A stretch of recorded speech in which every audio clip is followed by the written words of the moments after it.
नमस्कार। आज हामी चाहिँ बिबिएस फोर्थ इयर अन्तर्गत रहेको नयाँ कोर्समा चाहिँ एकाउन्टिङ ग्रुपको लागि हामी पेपर नम्बर थर्ड चाहिँ एकाउन्टिङ 256 एडभान्स कस्ट र म्यानेजमेन्ट एकाउन्टिङ 100 मार्क्सको चाहिँ सिलेबस डिस्कसन गर्नेछौँ, जुन अब यो रहेको छ एडभान्स कस्ट र म्यानेजमेन्ट एकाउन्टिङको लागि, जुन तपाईँहरूको 256 यो चाहिँ कन्सन्ट्रेसनवाला हो। कन्सन्ट्रेसन भनेको तिनवटा सब्जेक्ट चुज गर्नुपर्ने हुन्छ। 100मा 35 लिए पास हो। अब उद्देश्य के हो भने अब यो कोर्स खास डिजाइन गरेर फेमिलराइज गर्नको मेन स्टुडेन्टहरूको बेसिक कन्सेप्ट आधारभूत अवधारणाहरू र एडभान्स कस्टको बारेमा, लागतको बारेमा, एडभान्स भनेको अलि कम्प्लेक्स टाइपको कस्ट भनौँ न, म्यानेजमेन्ट एकाउन्टिङ व्यवस्थापन खाताहरूको बारेमा ज्ञान दिलाउँदै यो कोर्स सकिसकेपछि विद्यार्थीहरूले चाहिँ कस्ट र म्यानेजमेन्ट एकाउन्टिङको इन्फर्मेसन, सूचनाहरू सम्बन्धी सम्पूर्ण ज्ञानहरू थाहा पाएर चाहिँ डिफ्रेन्ट सिचुएसन बिजनेसमा चाहिँ तिनलाई एनालाइसिस गर्दै स्टुडेन्टहरूले चाहिँ जनरली अब डिफ्रेन्ट इस्युहरू अर्गनाइजेसनमा लिन सक्छन्। र कोर्सको डिस्क्रिप्सन के हो भने यो कोर्समा जनरली स्टुडेन्टहरूले चाहिँ यसको concept, tool, technique, cost management accounting सम्बन्धी थाहा पाउँदै तिनीहरूले चाहिँ अब फन्डामेन्टल एकाउन्टिङ, कस्ट म्यानेजमेन्ट र technique based accounting, cost volume profit analysis, CVP भन्छ यसलाई, प्लानिङ, स्ट्यान्डर्ड कस्टिङ एकदमै इम्पोर्टेन्ट। स्ट्यान्डर्ड कस्टिङबाट 10 या 15 10 मार्क्सको त आउँछ। Responsibility of accounting, master budgeting, okay, decision making analysis, यस्ता कुराहरू बुझ्नुपर्ने हुन्छ। लेट्स सी हियर कन्टेन्टमा अब च्याप्टर नम्बर 1 आउँछ, युनिट 1 फन्डामेन्टल अफ एकाउन्टिङ भन्छ। के हो त फन्डामेन्टल अफ एकाउन्टिङ, यसको बारेमा बुझ्दै जाँदाखेरि तपाईँहरूसँग म चाहिँ अब छलफल गर्छु। Fundamental of accounting chapter number 1 BBS fourth इयरको नयाँ कोर्स अन्तर्गत रहेको एकाउन्टिङ ग्रुपको लागि फन्डामेन्टल अफ एकाउन्टिङ भन्छ। फन्डामेन्टल अफ एकाउन्टिङमा अब के होला त, कन्सेप्ट होला, अनि I will make a light, okay guys. अब यसमा के होला भने कन्सेप्ट होला, यसमा ओके, अब्जेक्टिभ होला, उद्देश्य होला,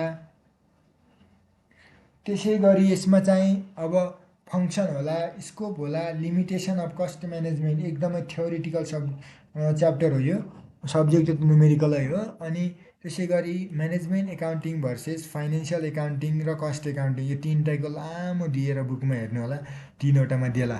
अब बुक बनाउनेहरूले, नयाँ बुक बनाउनेहरूले युजर अफ एकाउन्टिङ इन्फर्मेसनहरू, professional ethics, social responsibility, role of cost management accounting in decision making, यो कुराहरू चाहिँ जनरली अवगत गराउनको लागि यो सब्जेक्ट आएको रहेछ। Let's see here further next one, unit number 2 cost behaviour analysis भन्छ। यो पनि थ्योरिटिकल प्लस अलिअलि न्युमेरिकल हो। जस्तै कस्ट कन्सेप्ट र classification, segregation, semi variable cost using 2 point मेथडबाट सेमी भेरिएबल कस्टलाई हामीले सेग्रिगेसन गर्ने। त्यसै गरी रिग्रेसन मेथडबाट, यो त रिग्रेसन त थाहा छ होला, मेजरमेन्ट अफ कोरिलेसन भनेपछि न्युमेरिकल जस्तै हो यो, coefficient of determination, testing of significant with value, T value with value भनेर यो बुझ्नु पर्यो। Then after accounting for overhead, यहाँबाट 10 मार्क्स 15 मार्क्स, 15 या 10 मार्क्सको न्युमेरिकल अवगत अहिले नै गराइदिन्छु म। यो चाहिँ इम्पोर्टेन्ट च्याप्टर हो यो। ओभरहेडको कस्ट डिस्ट्रिब्युसन, ओके, यो जान्नु पर्यो। कन्सेप्ट प्राइमरी सेकेन्डरी डिस्ट्रिब्युसन एकदमै इम्पोर्टेन्ट। न्युमेरिकल जान्नु छ भने तपाईँहरूले चाहिँ जनरली यो प्राइमरी डिस्ट्रिब्युसन र सेकेन्डरी डिस्ट्रिब्युसन जान्नुपर्ने हुन्छ ओभरहेड खर्चको लागि, ओके। अन्डर डाइरेक्ट मेथड एकदमै इम्पोर्टेन्ट छ डाइरेक्ट मेथड। त्यसपछि मेथडहरू 1 नम्बरमा डाइरेक्ट मेथड,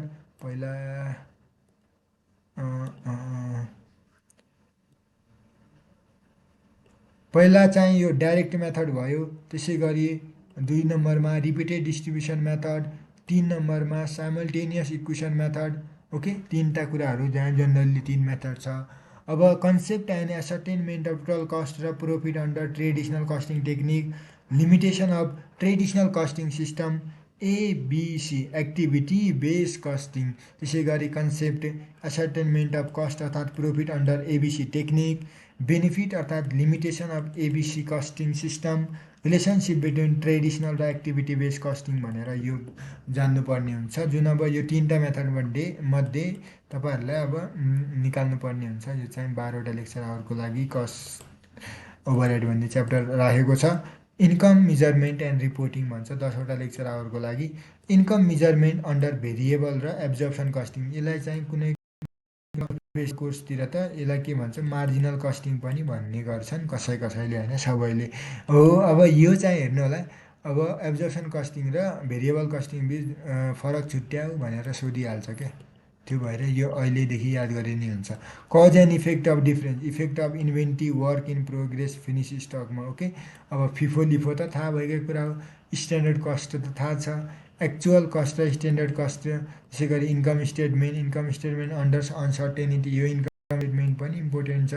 अनि 10 नम्बरको त इन्कम स्टेटमेन्ट सोध्न सक्छ, भेरिएबल एब्जर्प्सन कस्टिङको डिफ्रेन्स सोध्न सक्छ यो च्याप्टरबाट।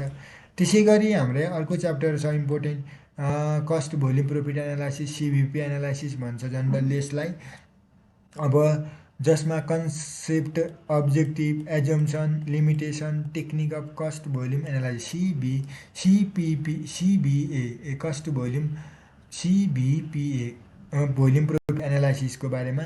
Application of cost volume profit for break even एनालाइसिसको लागि, प्रफिट प्लानिङ फोर सिङ्गल अर्थात् मल्टिपल प्रोडक्टको लागि, त्यसै गरी कस्ट भोल्युम प्रफिट एनालाइसिसको लागि, त्यसै गरी अन्डर रिसोर्स कन्स्टेन्टको लागि, एलोकेसन अफ सिङ्गल रिसोर्स कन्स्टेन्टको लागि, allocation of multiple resource constant using linear programming मोडेलबाट भनेर यो सिबिबी एनालाइसिस भन्ने च्याप्टर पनि इम्पोर्टेन्ट नै छ।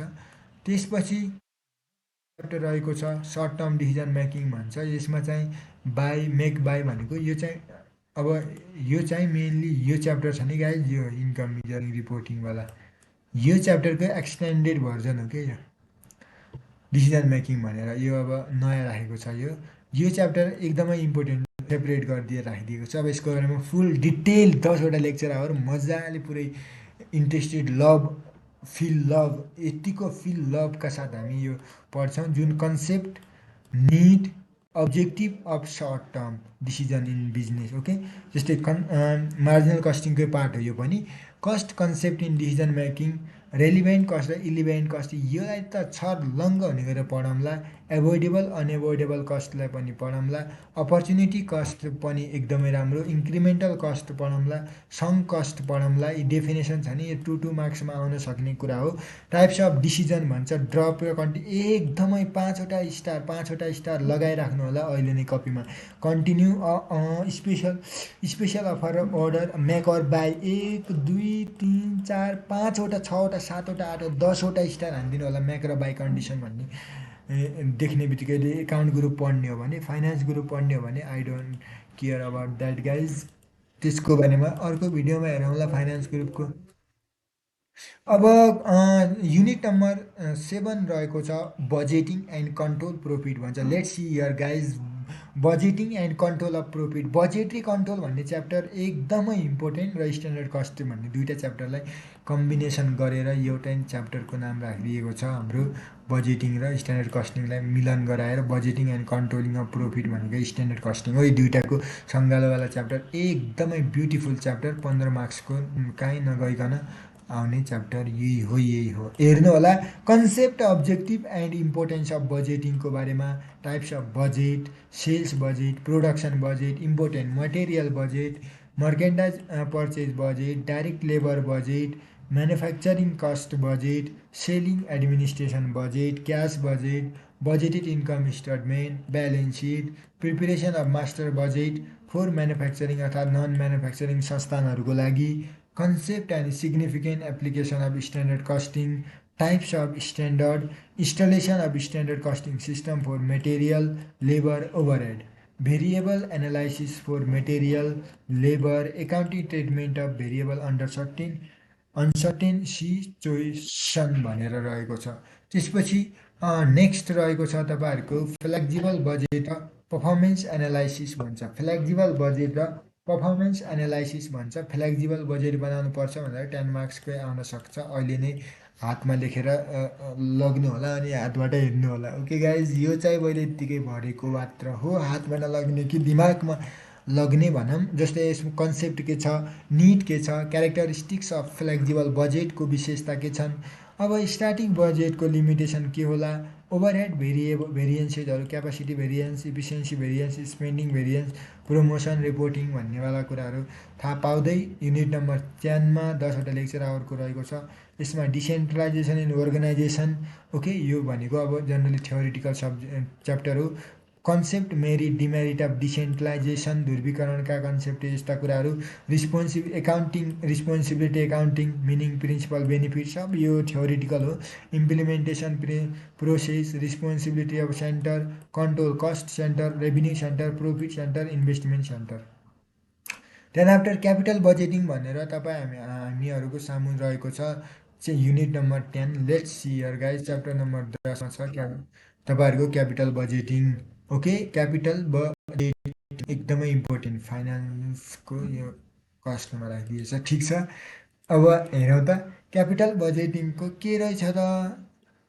क्यापिटल बजेटिङ त बिबिएस फर्स्ट इयरमा पढेको, त्यहाँ त सामान्य सामान्य कुरा पढेको हो गाइज। यहाँ चाहिँ अब कम्प्लेक्स कुराहरू जुन हामीलाई एकदमै इम्पोर्टेन्ट, हाम्रो क्यापिटल बजेटिङ भनेको एउटा बिजनेसको एनालाइसिस, भविष्यवाणी।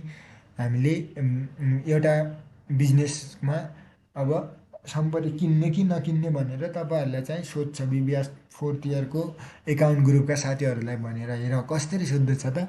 Magic of the study, let's here. Concept, importance, need of capital budgeting, या टाइप्स अफ इन्भेस्टमेन्ट प्रपोजलका प्रकारहरू, म्युचुअल्ली रिलेटेड प्रोजेक्टहरू, म्युचुअल एक्सक्लुसिभ प्रोजेक्ट, नयाँ प्रोजेक्ट, रिप्लेसमेन्ट डिसिजन। एकदमै 1 2 3 4 5वटा स्टार हानेर 15 मार्क्सको लागि सेभ गर्नु होला यो च्याप्टरबाट।